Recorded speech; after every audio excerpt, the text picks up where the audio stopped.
Damn.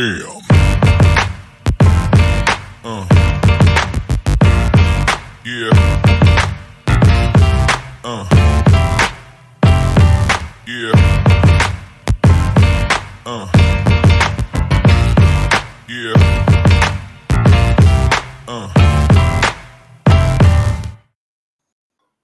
Hello, Talkin Fight fans around the world. Thanks for tuning in to today's episode of the Friday Night Panel with yours truly, Mike Orr, and my special guest today, none other than Carl from Last Bell Boxing. Thanks for coming over and joining us, man, for this 100th episode of the Friday Night Panel.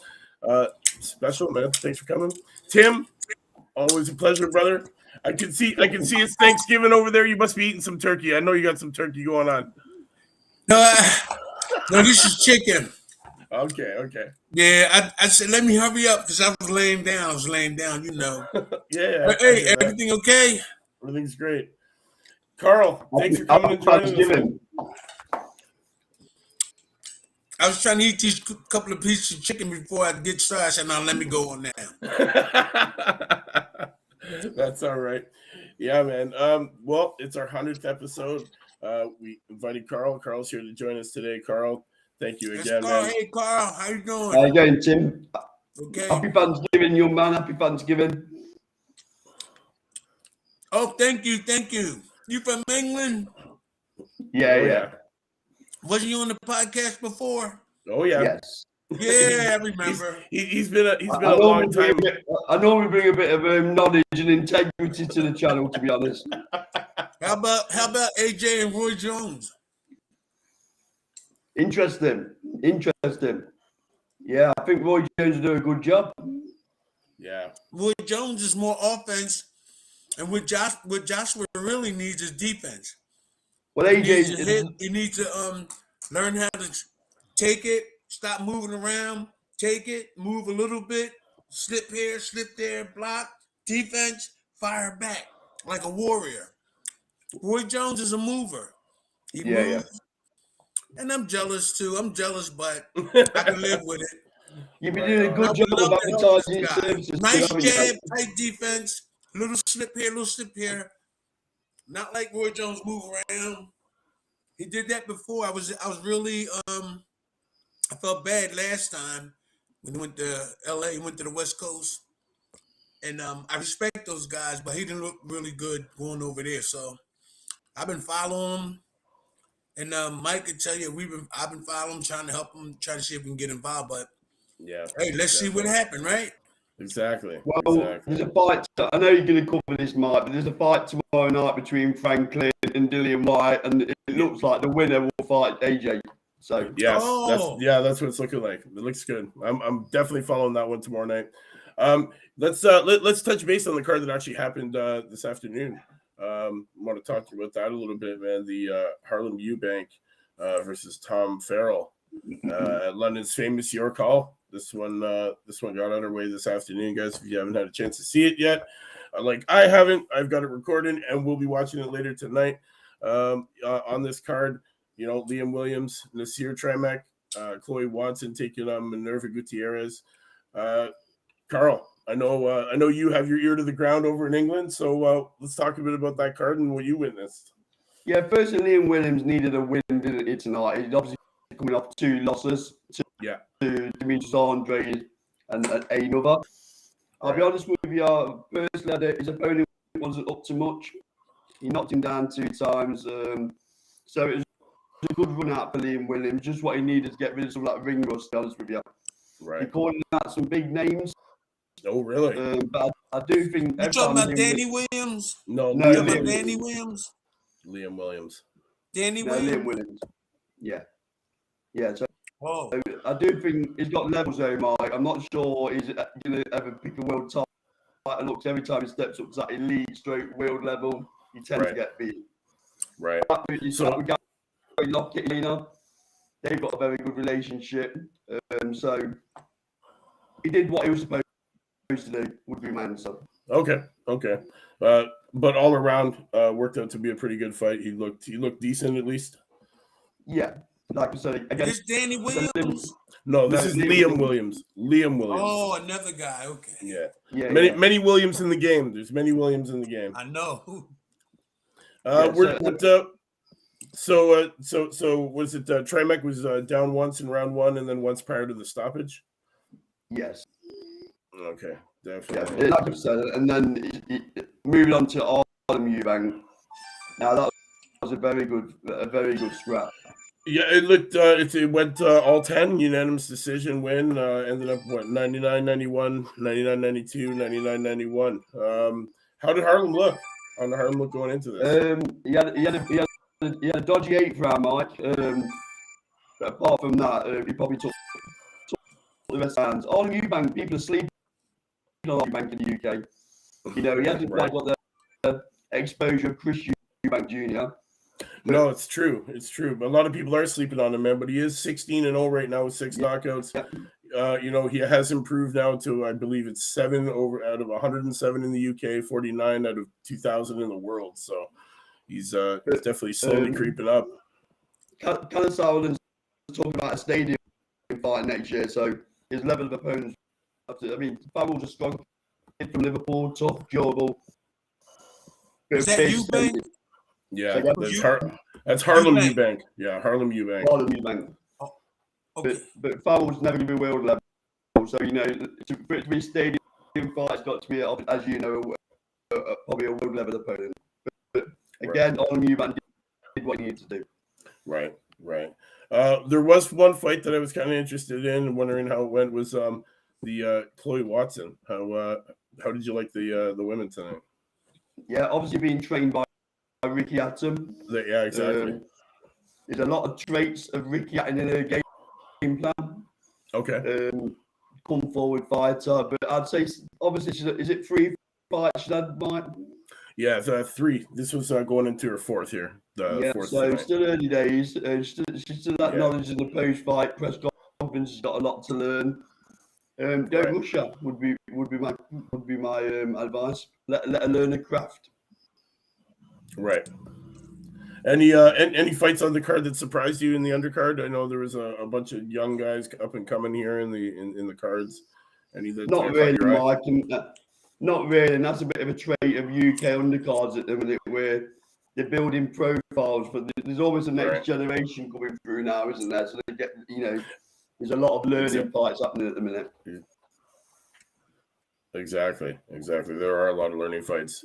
I know there was a debut and a couple of guys. Well, there's a few guys that are sub 8 fights on this card, but nobody super surprising. Well, I'll definitely be watching it later tonight, and we'll see how everything goes. I'm really looking forward to watching the card. You said it was good, so I'm definitely gonna invest my time into watching it just because I love it. obviously, as world leaders like we are in the UK in boxing, we've got a busy weekend this weekend because obviously. Oh my god! Yeah, there's a lot going on. There's a lot, and then you've got boxing going on Sunday afternoon in the UK. So, yeah, there's some big things going on in the UK. That's for sure. Let's. We'll talk about the first card that just comes up. I guess the Parker versus Ryder. This one, WBO interim super middleweight world title. Parker versus Ryder. This one's getting underway tomorrow. Middleweight world champion will be on the line when Zach Parker takes on John Ryder. This one's at the O2. Parker, the super middleweight destroyer from Derby, was originally set to fight Demetrius Andrade for the interim title before the American withdrew from the running. And next in line, North Londoner Ryder, who Parker has previously expressed a keen willingness to fight in what is a major all-British clash. Parker's 22-0, 16 knockouts, has blasted out all before him since teaming up with Frank Warren in Queensberry, scoring brutal knockout victories over Von Alexander and Shirzad Kushanov and Marcus Morrison. What are you expecting for this card? You looking forward to this one, Carl? Yeah, obviously we've had Neil Marsh on Last World Boxing. Give it a watch if you've not already watched it. So I'm trying to be neutral on this one, but I have got slight allegiance with Zach Parker, to be honest. Right. It's a very interesting fight though, because Zach Parker's been in with nobody of the level of John Ryder. So we're going to find out what Zach Parker's all about. Right. Interesting because you could say Zach Parker is very similar to Callum Smith in terms of stature. Right. There's a lot of body to work at there. John Ryder, some people argue, beat Callum Smith in that fight. I don't necessarily agree, but I think it was a close fight. Right. But then John Ryder didn't look great against Jacobs, did he? No, he didn't. But he beat Daniel Jacobs last time out in February. Did he beat him though, Mike? Exactly right. People felt it was edged. Callum Smith, world title challenge in November 2019. Did he beat him? Did he beat him? I don't know. So I keep changing. Normally I give a definitive answer and I stick with it, but I've changed my mind on this one a few times. But I'm going to stick with Zach Parker. Okay. Zach Parker's your call for this one, eh? Honestly, I kind of like him as well, man. I'm not gonna lie. I've watched him time and time again. I'm a fan. He's managed by Neil Marsh, and Neil Marsh seems to be doing all right with him. He is coming off that the Marcus Morrison fight. Wow, man, that was November 6th last year. So it's been a year since he's been in the ring, right? So I mean, just go on the side topic for a minute, Mike. While I've got the North American audience. Yeah, man. I'm hearing a lot of silly talk that's being made about David Evanesian. I think a lot of North Americans are in for a shock when Evanesian gets in with Terence Crawford. By no way am I saying that Evanesian's going to win, but it's going to give Crawford some questions to answer. I think the North Americans are sleeping on Evanesian because honestly, I do think he can easily give Crawford a run for his money for sure. I don't think he's going to win. I don't think he's going to win it outright. But he's definitely going to bring it to him. It's not going to be an easy fight for him whatsoever. So I hope everybody out there is going to realize this soon enough. It's not no cakewalk. So walk in the park, man. It's going to be a battle.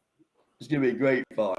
Yeah, definitely. It's going to be a great one to kick it off, man. It's going to be awesome. I can't wait to see this one. Shout out to Carl Greaves and Neil Marsh, obviously. Big supporters of Last Bell Boxing, so shout out to them two guys. What a job they've done with Evanesian.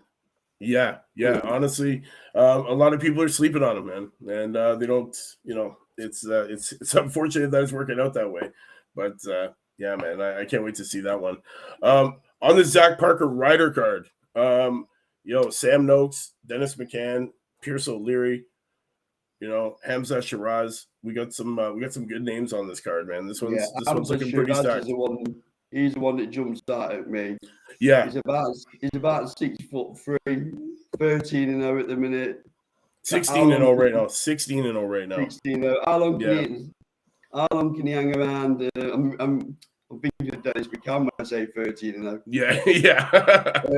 How long can he hang around at middleweight for? I don't know. Who knows, right? Like he's now, he's only 23 years old. He is 6'3". He's good size. He's weighing in at that 160 mark, no problem. He's ranked 5 out of 128 in the UK right now, 16 out of 1492 in the world. River Wilson Bent, 13-1-1. He's gonna bring it. He's gonna bring it. Definitely. If he can get around that jab, I'll worry about him getting around that jab.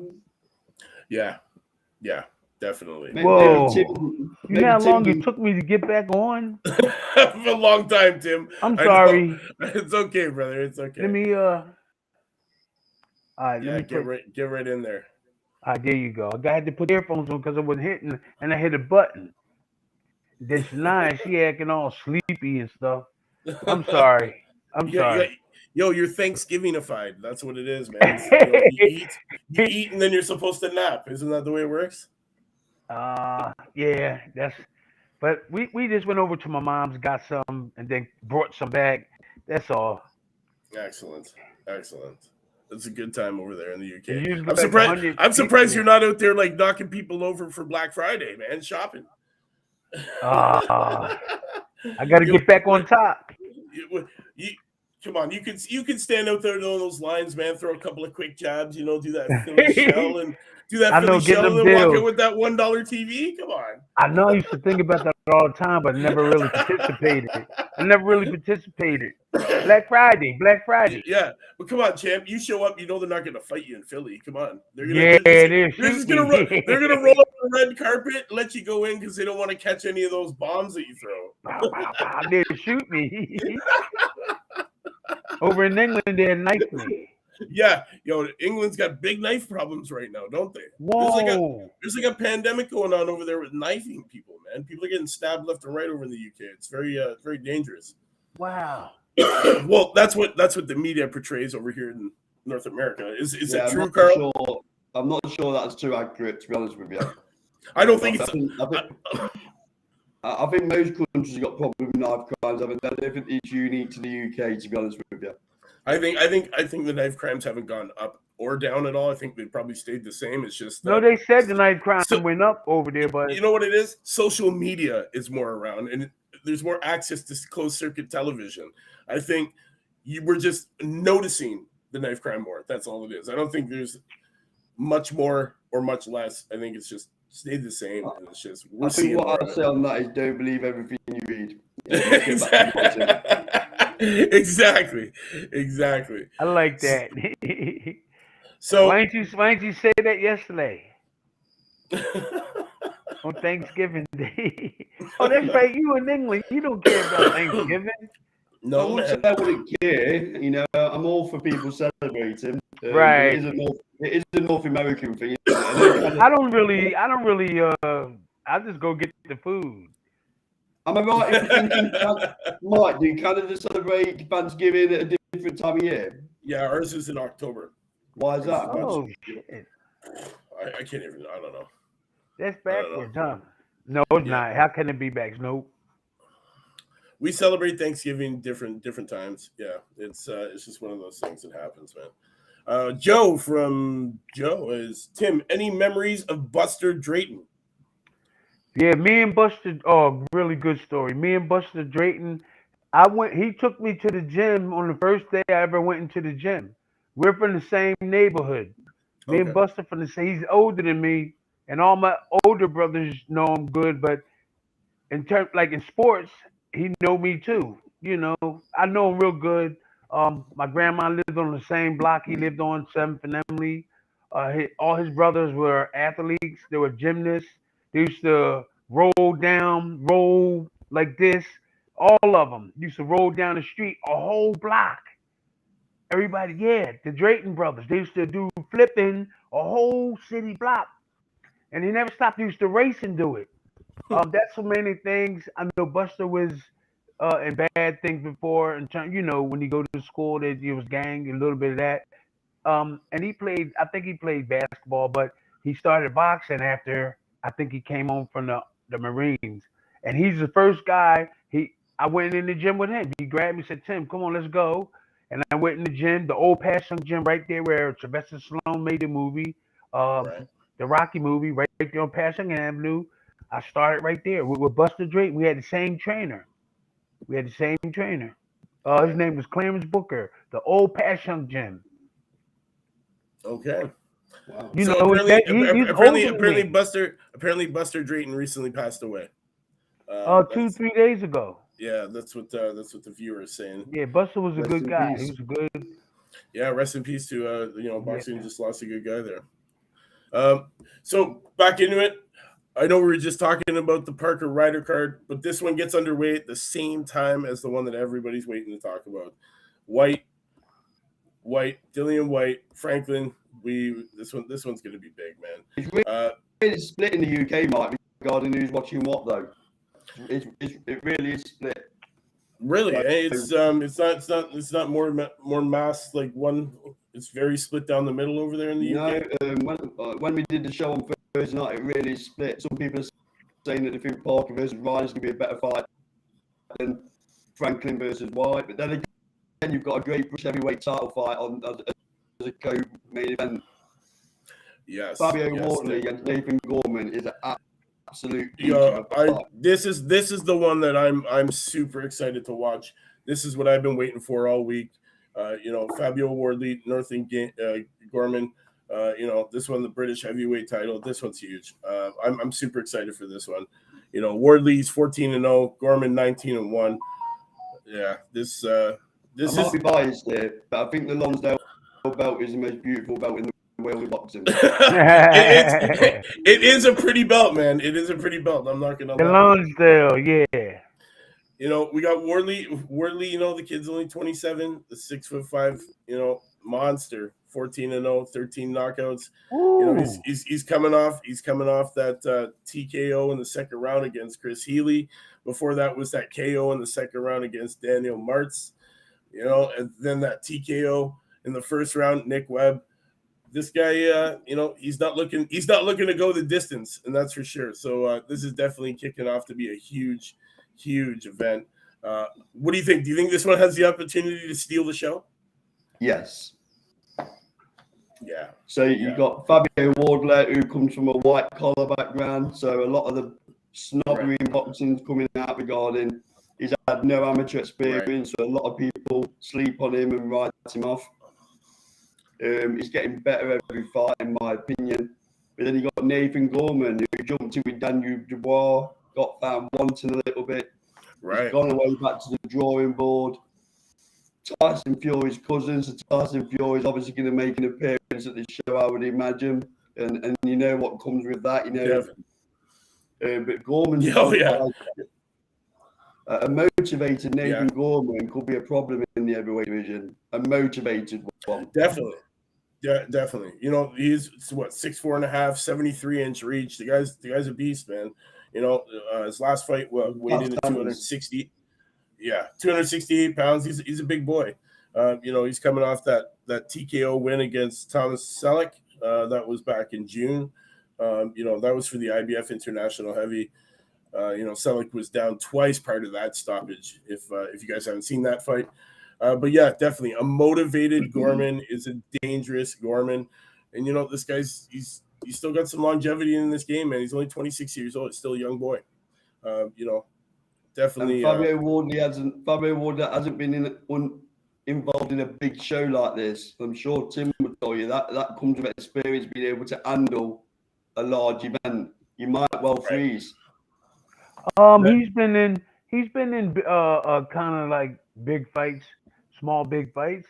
I mean, he shouldn't freeze, and to me, in my opinion, unless he has confidence in his corner, confidence in what's going on, he should be right and ready to go. But that does some boxers, a lot of boxers does. They don't get ready for when the bell rings. So you know, it's up to the fighter and his surroundings. You know, well, the last time that Wardley was in Wembley was when he fought Richard Lartey. And that was back in 2020, and you know, that one was a TKO in the second round. And now he's returning to Wembley 2 years later, and he's taking on Nathan Gorman. This is a way bigger fight, huge. I think the point I'm making, Mark, is always down the bill where the stadium's empty. Yeah, and then all of a sudden, that's exactly. You know, two years ago he wasn't headlining anything. 2 years ago he was down on that bill. So definitely, you know, less of an audience, no TV coverage, that kind of stuff happens. Yeah, it's going to be a way different fight. Definitely, he's going to have to prepare for it. That's for sure. And I'm going for Gorman. I'm going for Gorman to stop Wardley. I think he'll stop him around 10-11 in the championship rounds. Excellent. How long has Nathan been laying off? How long has he been? Oh, Nathan's last fight. His last fight was June. He only fought in June. So.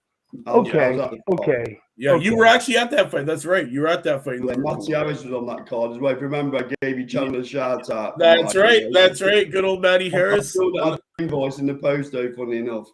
Yeah. That's a good one, man. Matty Harris, another young up and comer, man, out of the UK over there. Yeah, we've seen him fight on the show before. Remember? Yeah. Yes, we did. We watched him. That's so Dillian White, the body snatcher. You know, this is huge. This is a good one.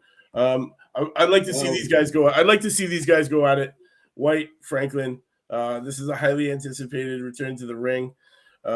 What's the hype like over there? What's everybody thinking? Well, the UK media very impressed with Jermaine Franklin, the way he's handled the build-up. He's very, very calm. He hasn't got involved in all the histrionics. Dillian White has been pushing Demetrius Sally, his promoter, and everything like that, and he just remained very calm. Right. Right. Let's have it right. This is his ticket to the lottery. This is his this is the lottery. Right. He wins this fight, he gets AJ. Exactly. Right. Like Franklin, he's 21-0 right now.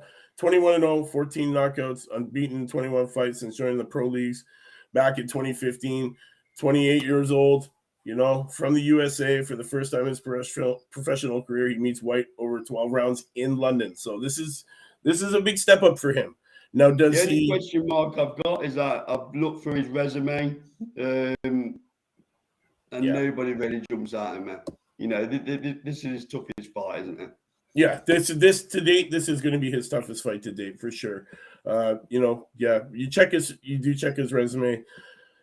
There's not like who does anybody really know on here? He's Jerry Forrest, Riddell Booker, Craig Lewis comes to mind, but still, this to date is going to be his biggest test. Do you think he wins, Mike?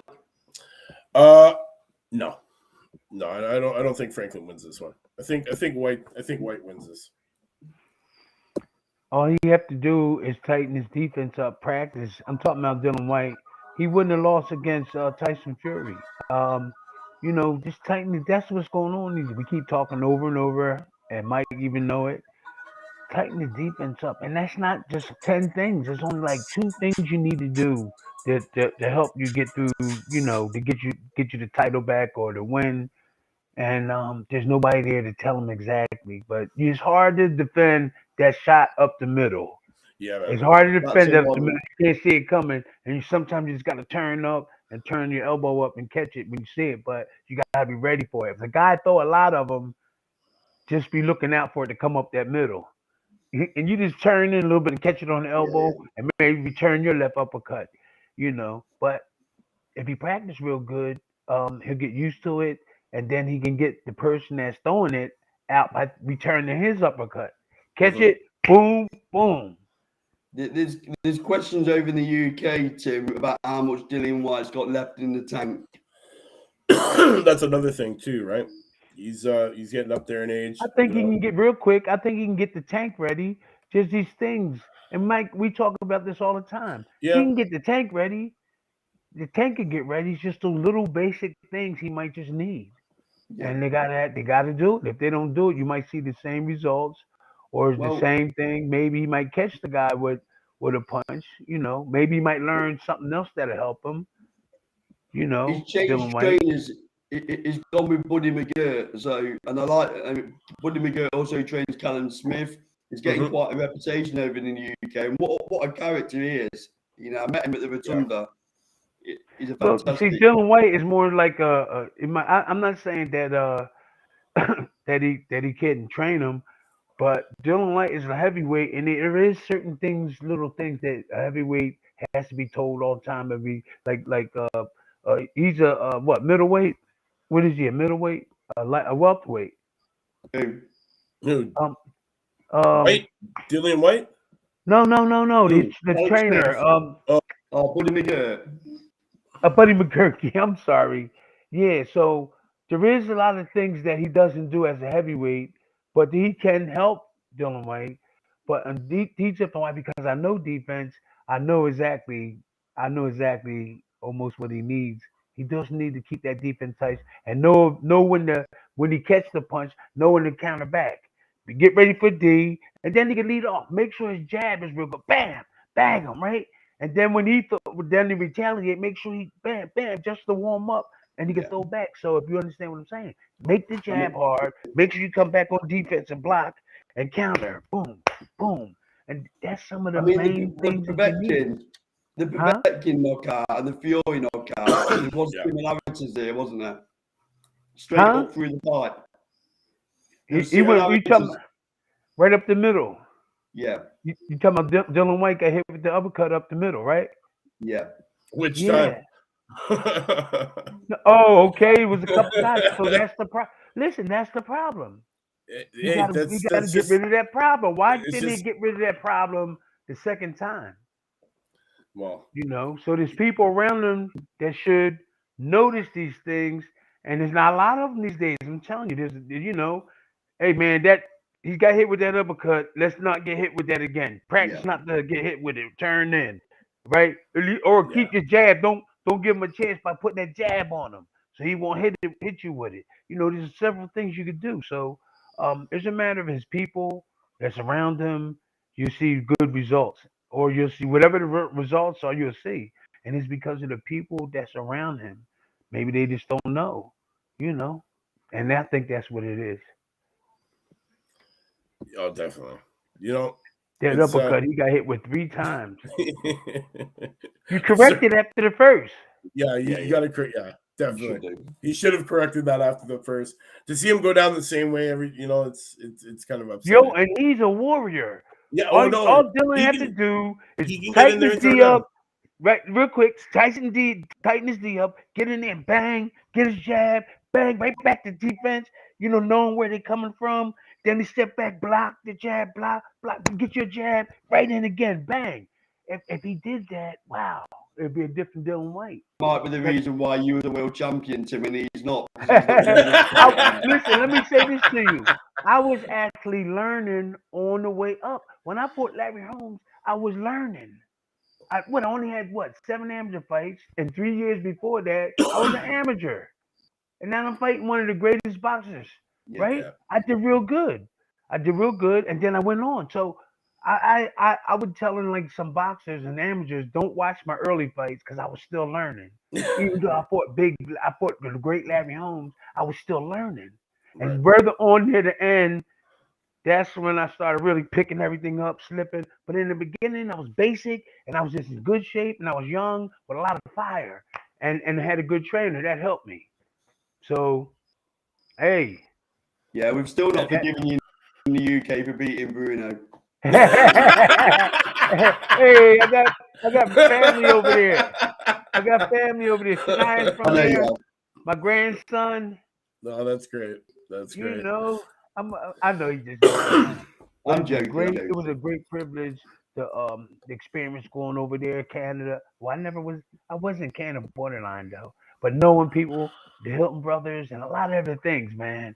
That's why I'm on the show, just having fun. Sometimes I can't make it, but the majority of times I can. I'm looking forward to seeing one more Bruno. I'm going to meet Frank Bruno in January, Tim, so I'll send him your regards. Oh, tell him I said hi. He's cool. Frank is cool. Yeah, he's a good guy. He's a good guy. This is our show here. Yeah, Frank is cool. I wonder what he's doing now. He's doing a lot of charity work. Yeah, I know charity work. He can't do exhibitions and stuff. He can't do exhibitions. No. I know. Boy, I could have made some money.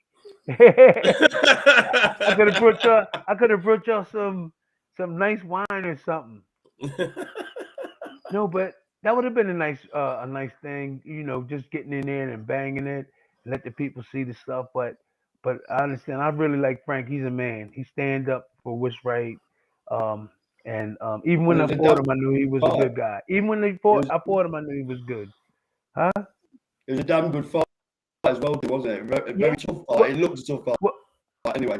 Well, honestly, I know a lot of people got mad at me because I said that if Frank had my trainer and I had his, he would have knocked me out, which I think was true. And so a lot of people was upset about me making that statement because Frank was basically strong, plenty of heart, and he did what his trainer told him to do, but which was basic stuff. You didn't see no real fancy stuff, no slipping. He was just standing straight, and he was strong, and he hurt me in one of those rounds. You could see me stumbling, and so I had a better trainer who taught me all those things. And 14, how many fights was that? Was it like 18? When I fought, find out when it was, and he started. That's when I was still learning when I fought Bruno. Yeah. I think further down the line you see me when being lazy, I'm getting ripped off, and you see some of my sloppy fights. That's when I was like really learning stuff, and I was motivated because I was getting ripped off, and then eventually things got settled off. I said I better go on with my life and straighten up and everything. So I learned a lot, but near the end. So if you watch in the beginning, I'm still a young guy learning, and maybe that might fool some people. But down the line, that's when I really put it together, and now I know a lot now.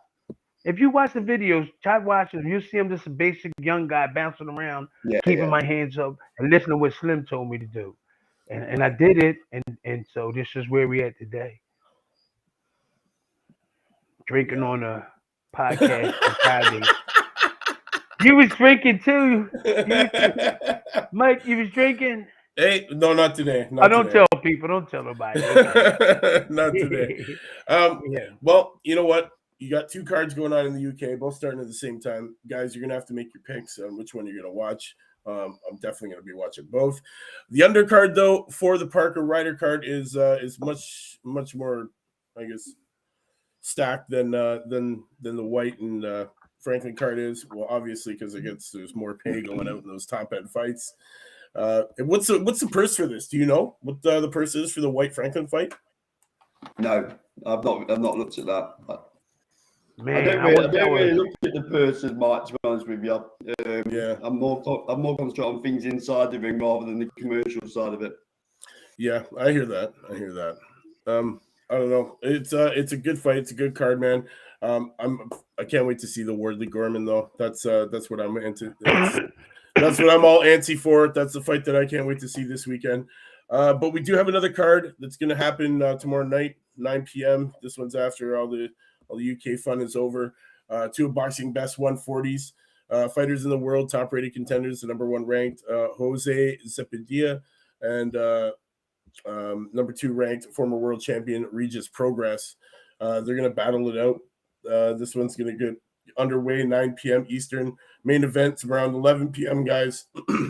This one is set off to be pretty good. This is definitely going to be a great card to watch. In recent years, Jose Zepedilla has stamped his fights a must-see, full of nonstop action combined with his fierce Mexican warrior spirit.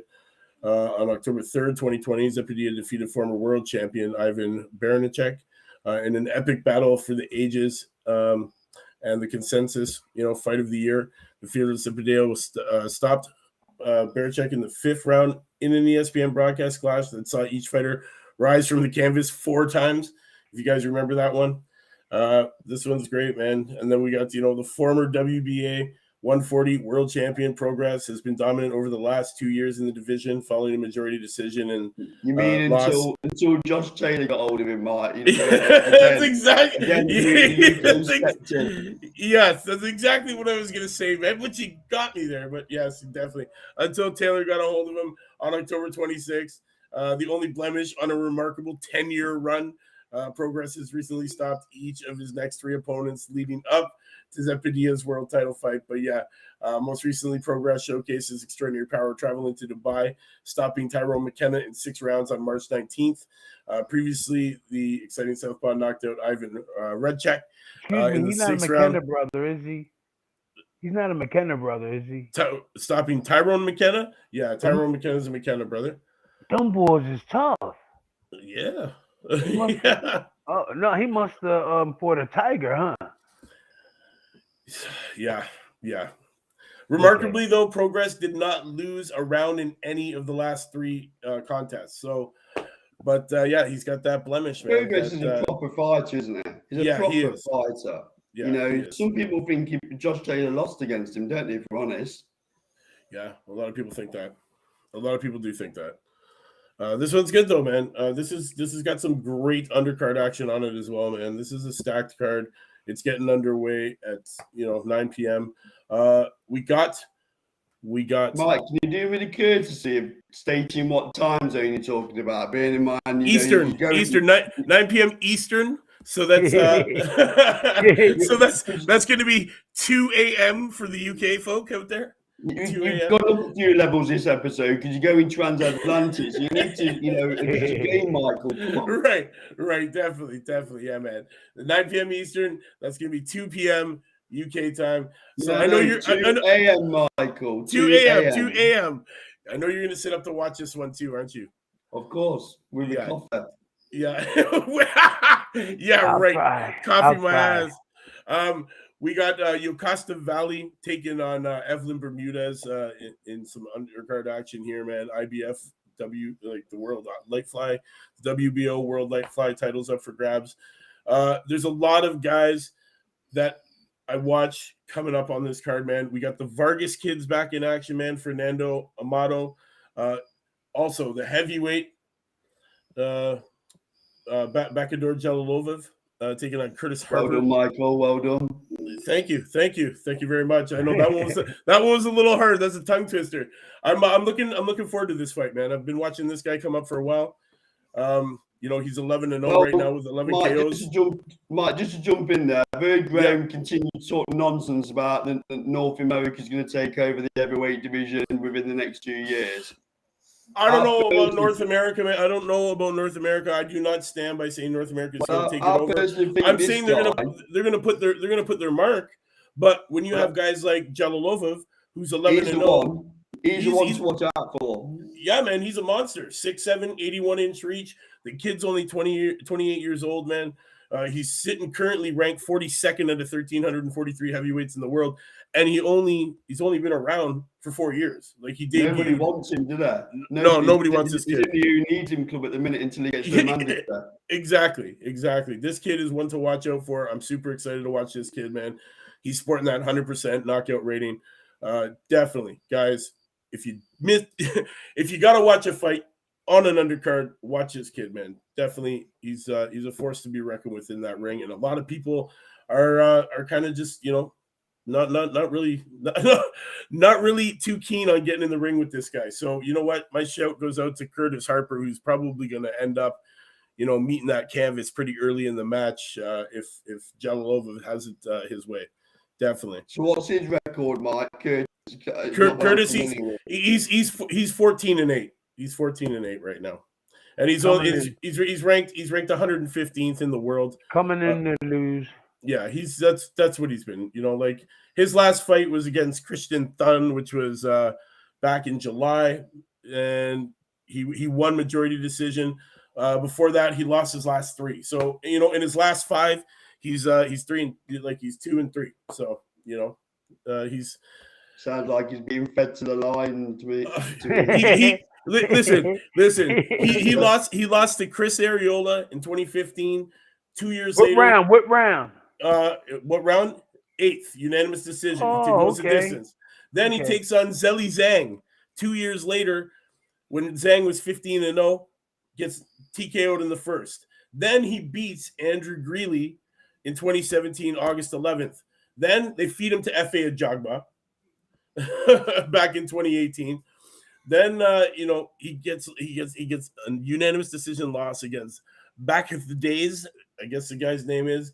Then Brandon Moore, and then this Christian Thun must have been a warm-up fight to get him ready to get knocked out this weekend. So I hope he's getting paid well.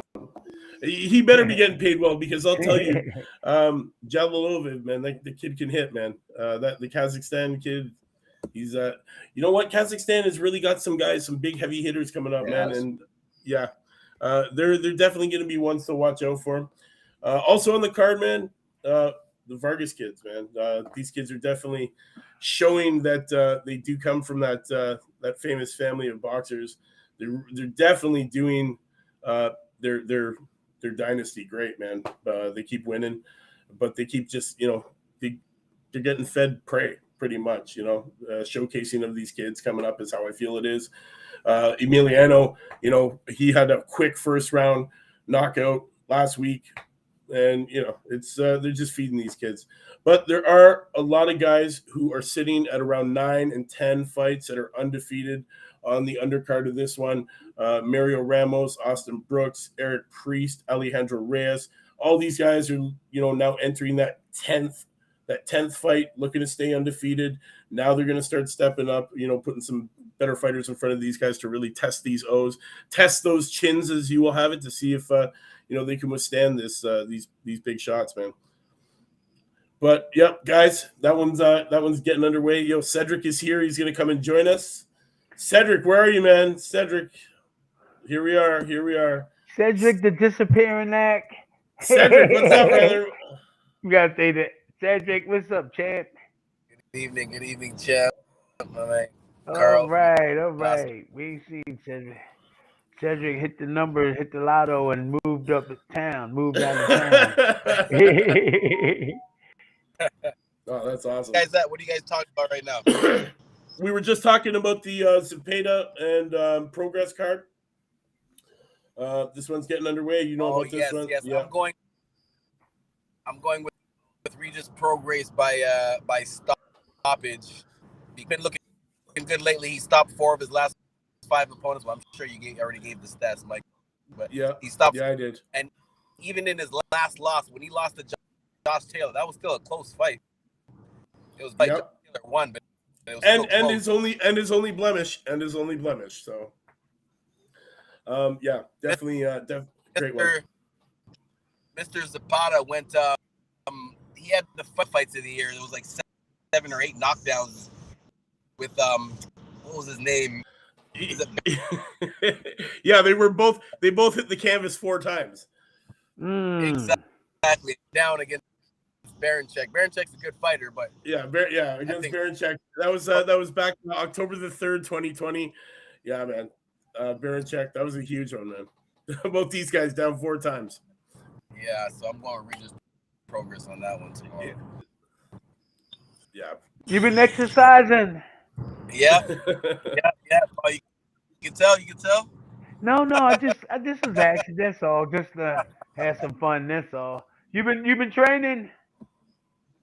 I had to try, man. Just I always tell people there's nothing you can do about getting older or just trying to slow. Yo, you're not supposed to slow down. When you get older, you're supposed to pick it up. Yeah, got to pick it up. Okay. That's you look fresh. You look fresh like Dougie Fresh. I'm looking forward to seeing Charles Conwell back in action. He's on the card against Juan Carlos Abreu. I can't wait to see this kid get back in the ring. He's 17-0, 13 KOs, man. That super welter. 25 years old, 5'9", 70-inch reach. He's ranked 14th in the United States, 34 in the world. He's got David McWater behind him, split team management. So they've been slowly guiding him through his career here. I think people sleep on this kid, man. He hasn't been in with too many super great names. He's kind of just been hovering around, but definitely exciting guy to watch in the ring. And he's going to be taking on Juan Carlos Abreu, who's he's been around for a while. He's 25-6-1 in this game. Out of his last 6, he's 4-2. He's 4 for 2. So this is going to be a good one on some undercard action on the Zepeda and Progress card. Definitely some great matchups, man. Cedric, what's that blue light behind you? It's the police.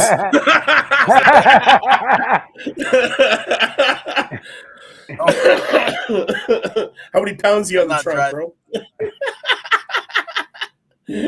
How many keys in the back? Hey, no. Sorry, it's a blue light. No, it's just a fast-moving snowplow. It's Canada.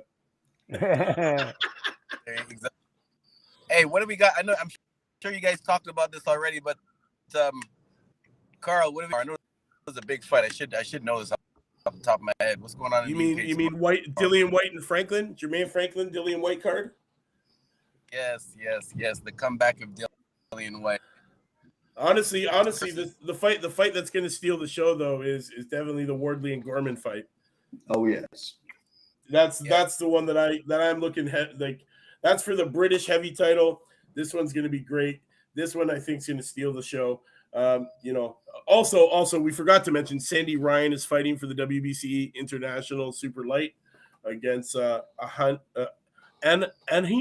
Esther Sanchez. Yes. Yeah, man. I think Sandy Ryan will take this one. I don't. You don't think so, eh? No, you don't think she's gonna get. You don't think she's gonna get in there and grind it out? No, I think she's stepping up to. She's rushing through the levels, and she's been found out once already. So I think she just needs to take her time, because once you go to that top level, there's no coming back, is there? Exactly. Exactly. So you think she's jumping up too fast for this? Yeah. So I think she'll get points. She'll get beat on points. Yeah. You can see this one going the distance. I didn't see when Carl, rush the guy, Russian boxers in a while, you know. Also, Thomas Carty, the Irishman. What do you think of him? Your countryman, Mike. Yes, he is. I profiled him on the show. He's actually, after this fight, has agreed to come on for an interview next week. So we is that your Irish connections? Is that your Irish connections? That's it, man. You know, I bring them. You gotta watch him. He's IRA. Don't say stuff like that. Whoa. Oh, sorry. Whoa. Oh, I didn't mean to say that. Oh, too bad we do this live. I better lock my door. Wow. Oh, wow. I better lock my door. Thomas Carty, you know, he's looking to be the next heavyweight Irish champion, next in line after Fury. You know, he's looking to make his name very well known here. He is the opening fight on the card, taking on Krolenko, who's 3-9-1. I think this is just a feeding. Carty's going to come in and take this guy out. Definitely going to be a guy to watch in the future. I enjoy watching this kid fight. Also, Pat McCormick. I'm surprised we don't see any more of those boys on here, eh? We got Pat McCormick taking on Christian Andino. I want the McCormick brother. What's that, Cedric? I want to know what's going on with brothers. They were looking good coming out of the Olympics. Yes. What's the news over in the UK with the McCormick boys there? Yeah, so obviously they've gone to Pat McCormick's gone to Matchroom. Yeah. So Eddie, I think, regretted not signing him initially when he came out of the Olympics, is what he said.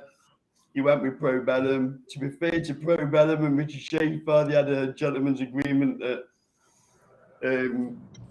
if a better offer come in, they could go. So they went to Matchroom. They're on the card this weekend. Yeah.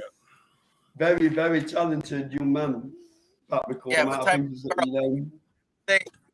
Starts 2 p.m. Did you say Eddie refused or hesitated to sign him at first? Why would he hesitate to sign those brothers? Because he signed a couple of other Olympians and put them on quite big contracts. And it's only a rumour in the UK, but there's a suggestion that DAZN are tightening the purse strings a little bit on Eddie Hearn. Hence why he's lost quite a few purse bids recently. Oh, okay. I'll use the word allegedly, like I don't allegedly. Court, but yeah, the suggestion that DAZN may be looking at how much he's spending in certain parts of the boxing business, because obviously they've got Golden Boy also doing a lot of work in North America. Yeah, definitely. So I suggest that was the reason, and now obviously they're able to finance it somehow. Yeah, definitely. You got to remember, Cedric, people like Liam Smith have left Matchroom since them days, so he might have freed a bit of finance up. Yep. Interesting. Well, guys, I think we're. Mike, can I just have a couple of minutes? Yeah. Please do. With it being the 100th show, I just thought I'd play a little game with you, and I hope this works. It's called Name This Clip. Just wait 1 minute. I hope you can hear this. Oh, I know what this is. I'm British and I'm bad, and we're gonna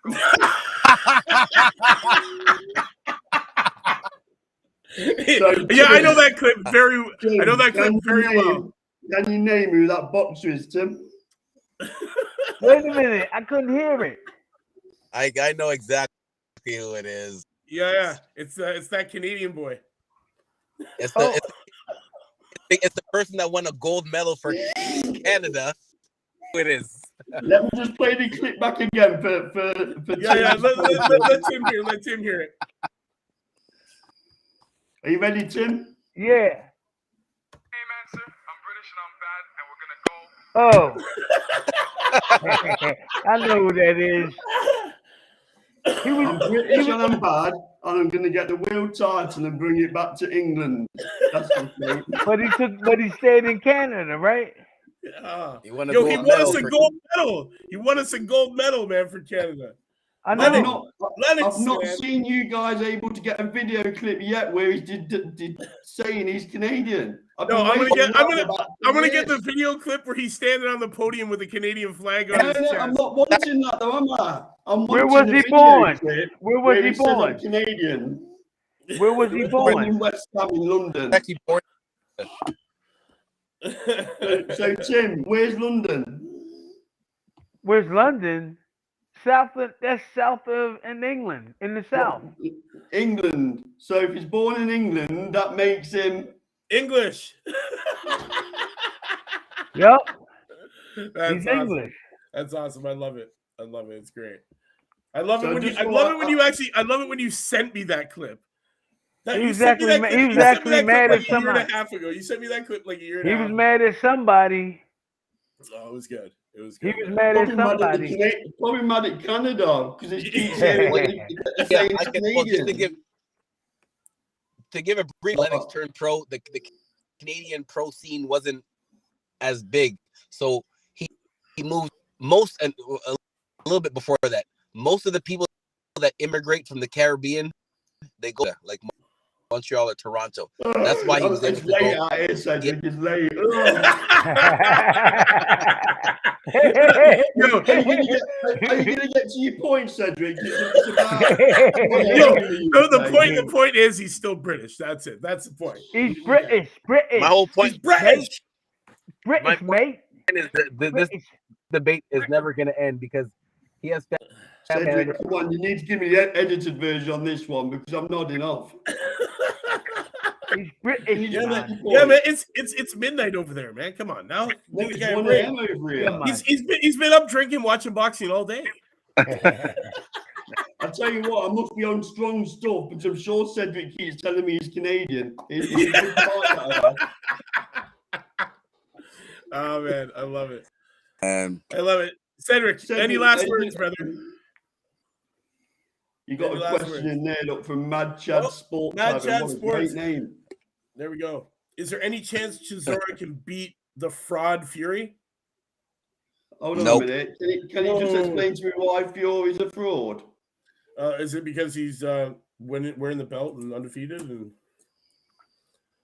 I don't understand that one. I mean, I the don't answer is no.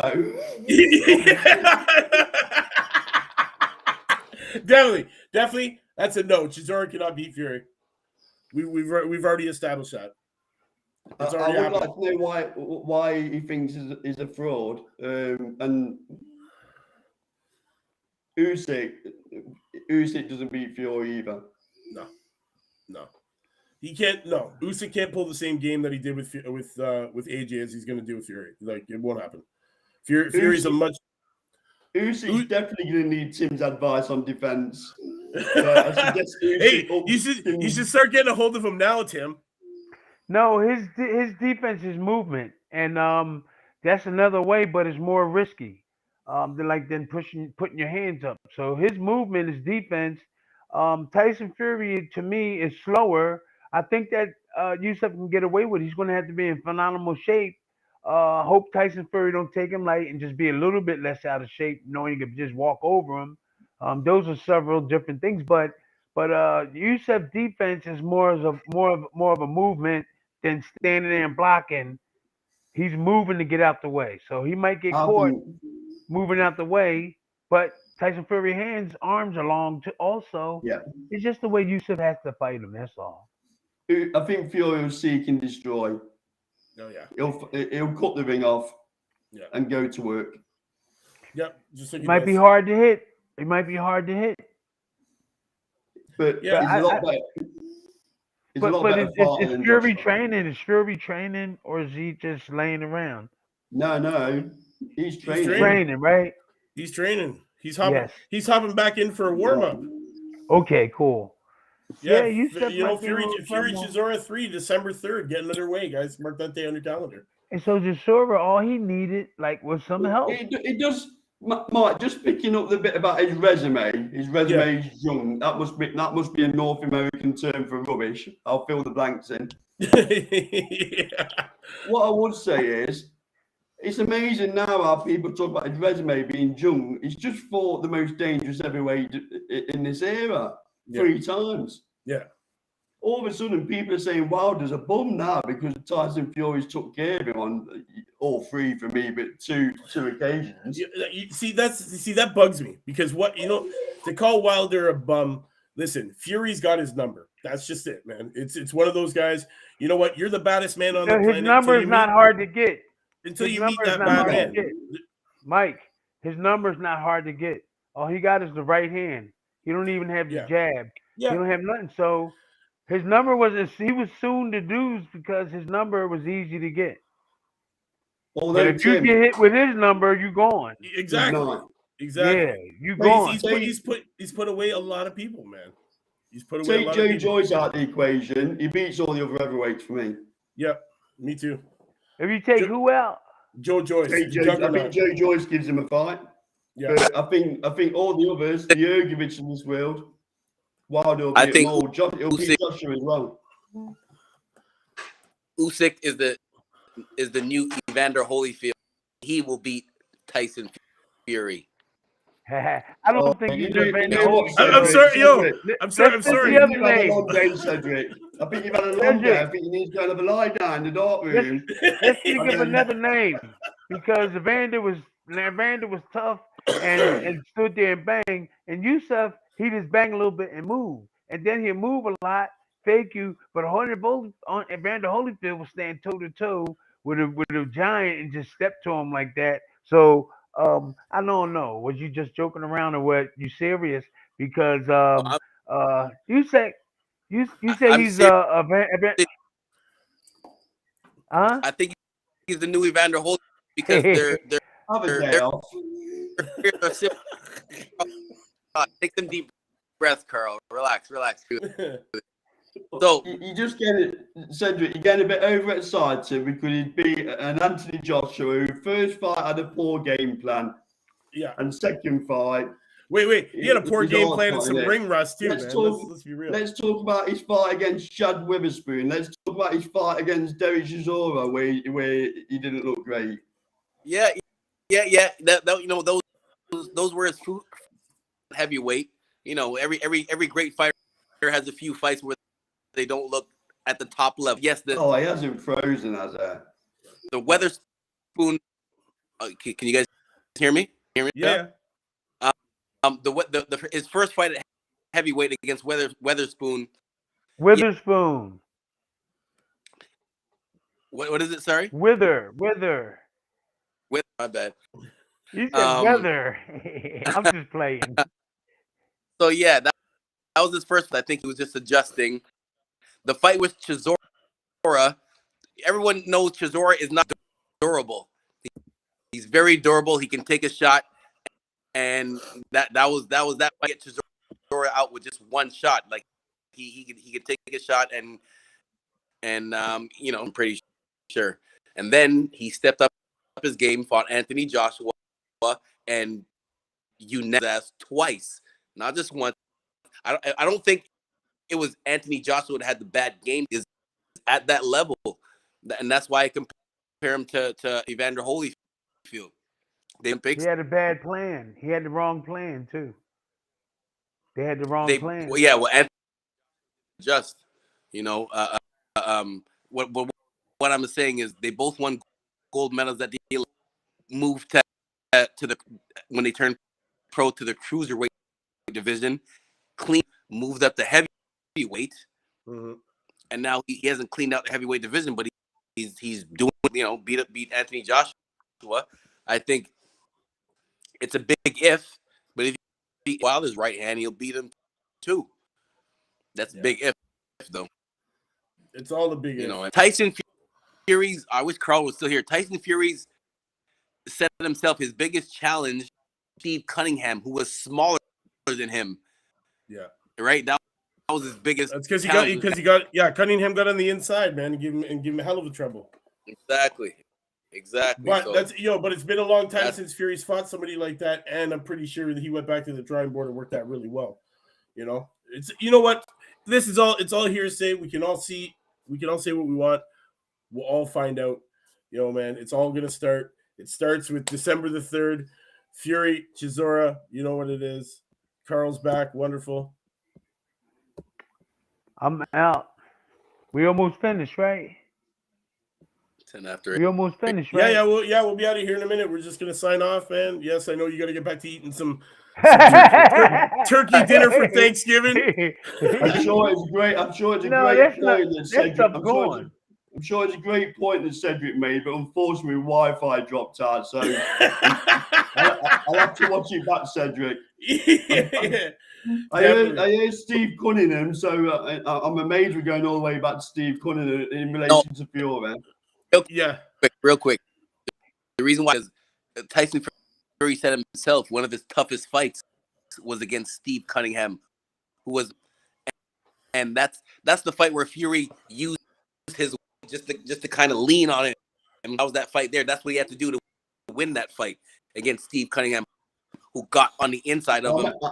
I'll make this quick.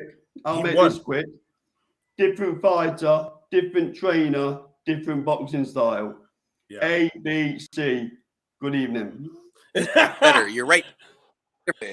Yeah, definitely was much better. Well, guys, you know what? Thanks for coming and joining us for the 100th episode of the Friday Night Panel. Carl, always a pleasure, man, to have you on the channel. Don't do that punching thing, Mike. No. Yo, you mean this? No. Well, guys, you know what it is. Wait. Carl, after the UK fights tomorrow? You break up a bit there, Cedric. Give me that again. He wants to know if you're jumping on tomorrow after the UK fights. Are you doing that? Yeah, we are. So you mean Last Bell Boxing? Yes, we will be doing. Yeah, we will. Okay. Yeah, I'll jump on. We'll definitely be watching in the wings and Great, commenting for sure. So, guys, thank you for tuning in to this week's episode of the Friday Night Panel. Thanks for helping us celebrate our 100th episode. Carl, always a pleasure. Tim, no problem. You know the same. Cedric, we'll see you this weekend. You know what it is, guys, man. We'll see you next week on the panel. Same time, same channel, new topics. Peace. So that's the same answer. I'm British and I'm bad.